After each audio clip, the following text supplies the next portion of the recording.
Have you ever felt like the economic rules we grew up with, the ones promising steady progress and, a strong middle class, just don't quite apply anymore? Yeah. Like the idea of consistent wage growth or even just keeping pace has sort of Yeah. vanished for so many people. It's a striking and often frustrating observation. It really is. The American dream, with its promise of upward mobility, feels increasingly elusive. So today we're embarking on a deep dive into a really profound and, frankly, unsettling shift in the American economy. Mm-hmm. We'll be pulling insights from some fascinating articles and cutting-edge research to not only reveal why this is happening, but crucially, what it means for you and the economic landscape around us. Our mission is to really understand this great divergence. And it is absolutely more than just a feeling you might be experiencing. The data, when we really dig into it, vividly illustrates this shift. Right. Research over the past few decades shows the middle class's share of total income has just plummeted.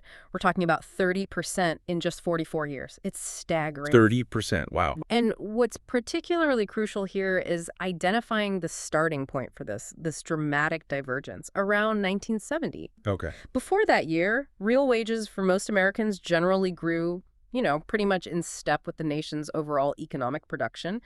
The tide lifted most boats, as they say. Yeah, that classic idea. But from 1970 onward, that connection it fractured. National production continued its upward trajectory, expanding significantly, but the real wages for the vast majority of workers simply stagnated or stopped growing altogether. So it's like two separate economies started running on parallel tracks, maybe?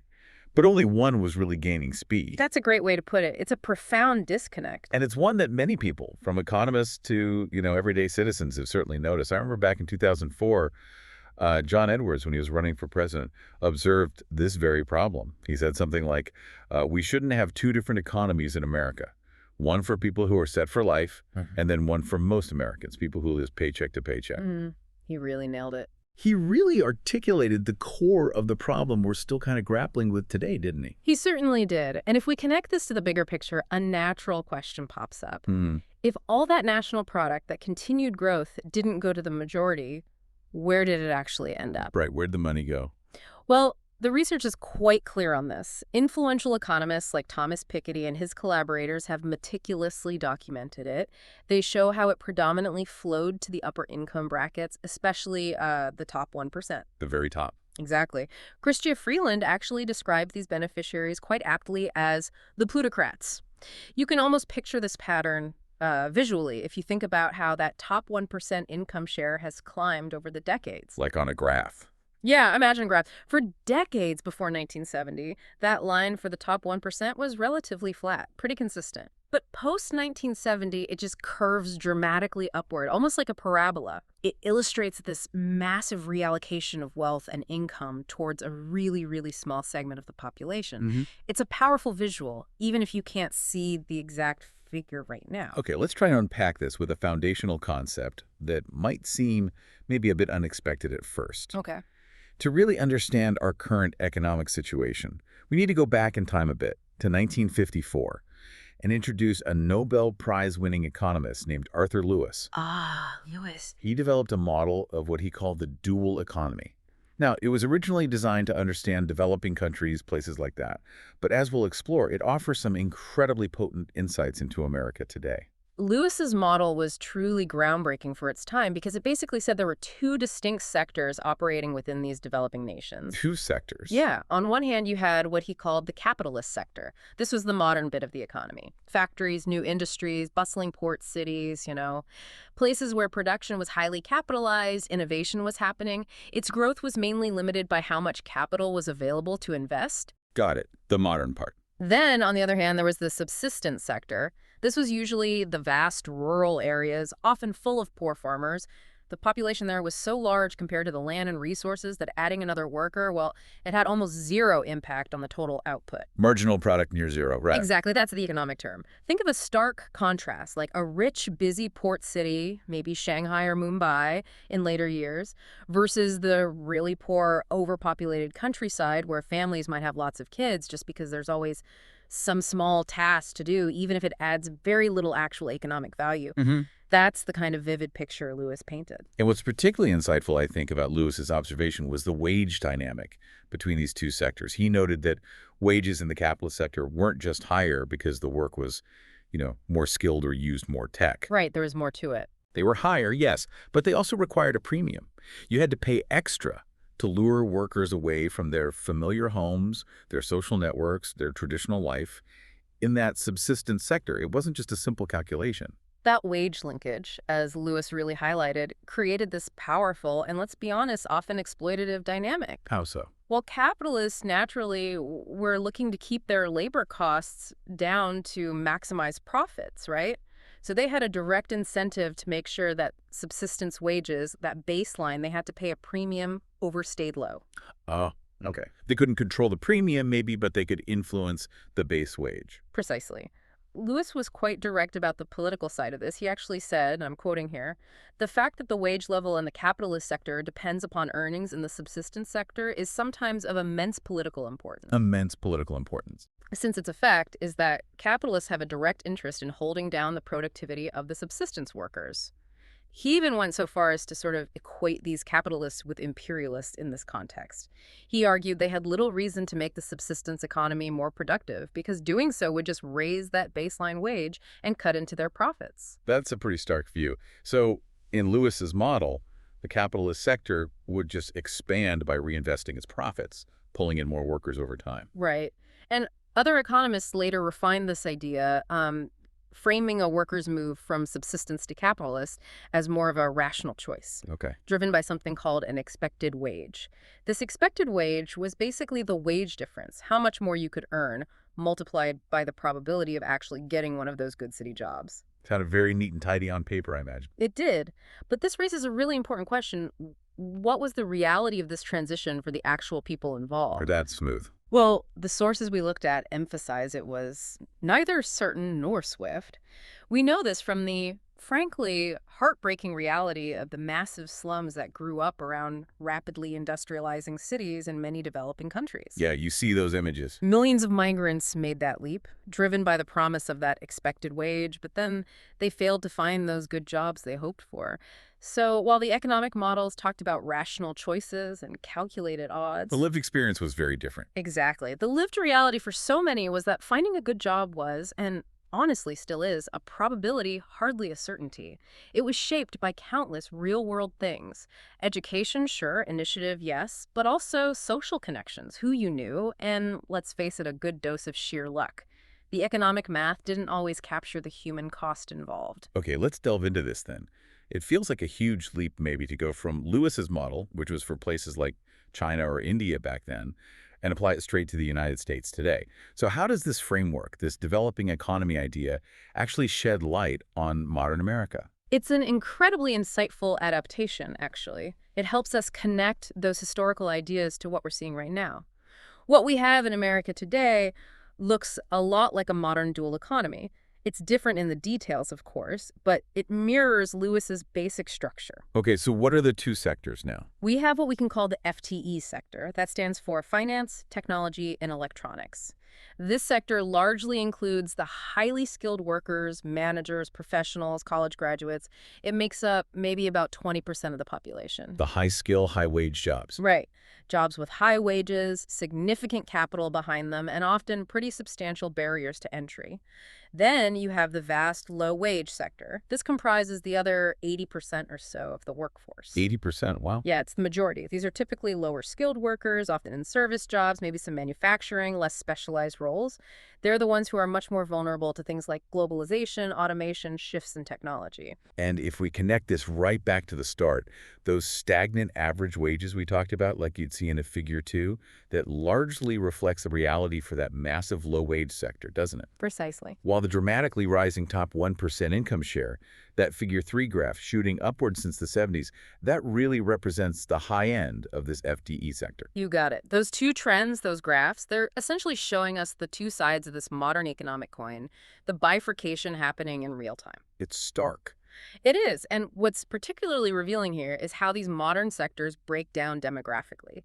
That adds another layer of complexity. Okay. The FTE sector, while it's becoming more diverse over time, it still largely retains a white majority. And a significant chunk of its wealth is concentrated among white males. Still? Still, but the low-wage sector is much more varied. It's roughly half white, with African Americans and Latino immigrants making up a huge part of the other half, along with other minority groups. So that's changed since before 1970. Big time. Before 1970, white Americans pretty much dominated both sectors. There was a clearer path maybe to middle-class stability within traditional industries, even without college. But now we see a real shift. Asians, for example, predominantly enter the FTE sector, often through highly skilled professions. All right. Meanwhile, Latinos, especially more recent immigrants, frequently find themselves joining African Americans in the low-wage sector, often in jobs with, precarious employment, fewer benefits. And that creates specific challenges for different groups, I imagine. Absolutely. It leads to distinct and often compounding problems. African Americans, for instance, face huge frustration after 2008 with disproportionate job and housing losses, and then a slower recovery. And many recent Latino immigrants are finding it increasingly hard to get out of that low-wage sector. The upward mobility just isn't there like maybe it once was hoped. So it's not just income inequality we're talking about here. The sources also mention a parallel rise in wealth inequality. The middle class share of national wealth also dropped significantly, right? From like 35% down to 23% by 2012. Yes, exactly. It mirrors those income trends almost perfectly. It's like a hollowing out across the board for the middle. So if we have these two increasingly distinct sectors in America, the FTE and the low wage, what's the pathway? How do individuals move from one to the other? The sources seem to point to education is key, but it's far from a guarantee, right? Not some magic bullet. Absolutely right. Education is presented as the main link, the primary potential path for children of low-wage workers to maybe move into the FTE sector. Okay. However, and this is really critical, the path is explicitly described as difficult and strewn with obstacles. We're not talking about a simple meritocracy here. Not just work hard, get degree, get good job. Not quite. For one thing, only about 30% of Americans actually graduate from a four-year college. And even getting that degree doesn't automatically punch your ticket to a high-paying FTE job. What else matters? Oh, lots of things. Your choice of major, obviously.